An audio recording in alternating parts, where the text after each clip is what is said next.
This is a quick tip on creating shared axes and dual axis charts in Tableau. The demos will use the Superstore dataset that comes with the installation of Tableau. You can find this dataset under your My Tableau repositories folder. I've put chapters in the description below if you want to jump to specific sections. First, let's briefly compare these two types of charts using this simple matrix. Essentially, the main difference between these two is that a shared axis chart has only one of everything: one axis, one range, one unit, one mark. From a chart perspective, this is what it looks like. Again, in here, we have one axis, one unit, both sales and profit are using currency. You have one range, which is from 0 to 120,000, and one mark, because both sales and profit are using line marks. A dual axis chart has two axes. However, for the rest of the factors, it's technically up to us. We get a choice of whether to have one or two ranges, one or two units, one or two marks. In terms of charts, this is what it might look like. In here, we have two axes, but they have the same range, both from 0 to 120,000. Or we can decide to have two ranges. They don't always have to be synchronized. We can also decide whether it has one mark. In this case, both measures are lines, or we can have two marks. We can even decide to have two units. So in here, we're using currency for sales, and perhaps on the other axis, we're going to use percentage. Because we have two axes, we can even decide to use the same kind of unit, but different formatting. Let's now look at how this works in Tableau. Let's start with a simple line chart. Let's right-click drag order date onto columns. Let's choose continuous month. Let's drag sales onto rows. To create a shared axis chart, we're going to take our second measure and drop it to the existing measure axis. Note in here that our measure axis is created by having sum of sales onto rows. Before we drop the second measure, let's also pay attention to what we have in our canvas. We only have two pills in our canvas. We have sum of sales on rows and month of order date onto our columns, and there's nothing else. So let's take our profit, drop it to the existing measure axis, and we're going to see this symbol, which is a two ruler symbol. Once we see this symbol, we can let go. And this is it to create our shared axis chart. But also note that now we have more pills in our canvas. Previously on rows, we had sum of sales, but now we have measure values. We also did not have anything in our marks card, but now we have measure names. We have measure names, and we have a new shelf, which is the measure value shelf. In addition to that, we're also going to see something in the filter, which is measure names. So what just happened here? Well, in this case, we're trying to tell Tableau that we're going to use multiple measures the same way. We're going to use it in the same fashion. They're both going to be lines. So Tableau has to have a way to differentiate the two measures. And the way to differentiate these two measures is by changing the color. So now we have the two measures, sales and profit. These are both in the measure value shelf. And these are represented using two different colors. If for any reason you don't see the measure value shelf, you can simply go to your toolbar. Right beside the fit, you're going to see a drop down. And from here, you can check the measure value shelf. Once we have the measure value shelf, it's now much easier for us to add additional measures. For example, if we wanted to add quantity, we have a few ways to do that. We can simply drag quantity onto the existing measure axis, or we could take quantity and simply drop that onto our measure value shelf. So if we needed to, we can take quantity and put that in measure values. Having something like this could be a little bit problematic though, because remember, in a shared axis chart, you just have one of everything, including the range and the unit. The quantity is not necessarily currency. However, because it shares the axis with profit and sales, it will have to share that same unit. In addition, you can see that the quantity is almost like a flat line, because this is being plotted against a very large range. Our sales goes up to 120,000, whereas our quantity, if we check this, so right click, describe, and let's load it, our quantity only goes up to 14. So imagine in this, you have a value that only goes up to 14 and plotted against an axis that goes up to 120,000. If we needed to format our measure values, we can simply go to the measure values pill. So on the drop down, format, and from here we can format the axes. So we can change this to a different unit and a different display. And if we wanted to change the mark, we have a single marks card, which means it will be shared by all of the measures we have in this chart. If we change this to a bar, everything becomes a bar. If we change this to an area, everything becomes an area. Let's quickly change this back to a line, and let's remove quantity.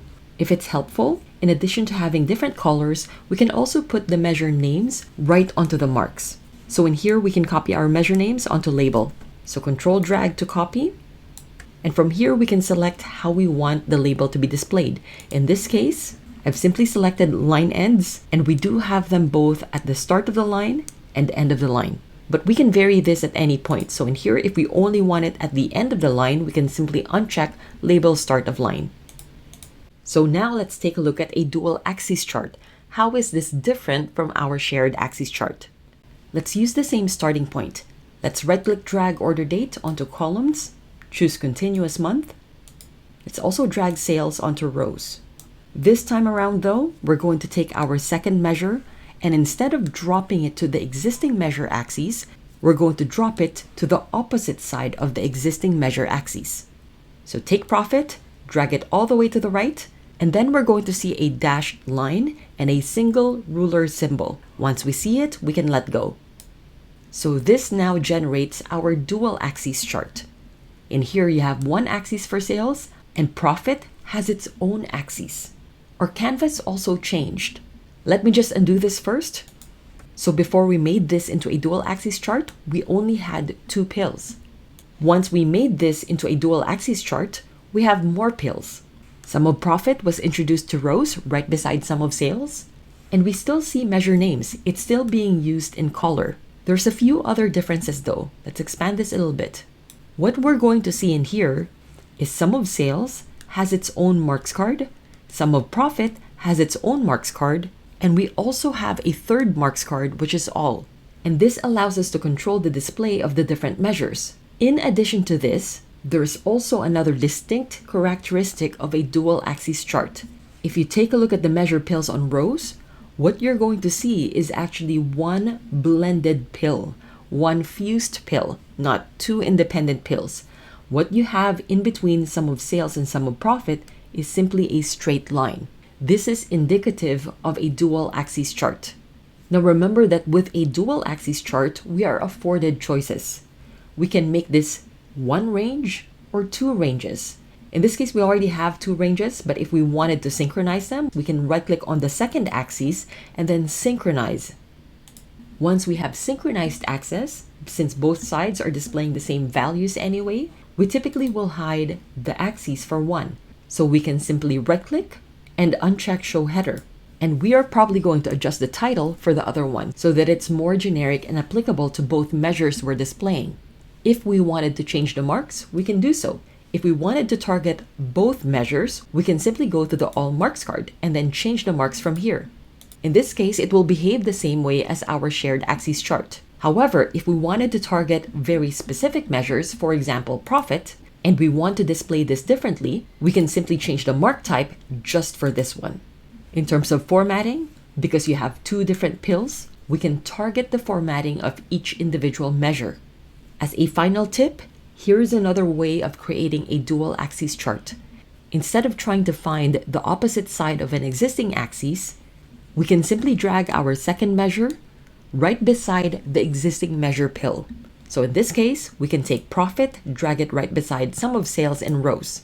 This doesn't produce a dual axis chart yet, and we can see in here that we have 2 distinct pills. What's in between sum of sales and sum of profit are curved lines. These are still 2 independent axes.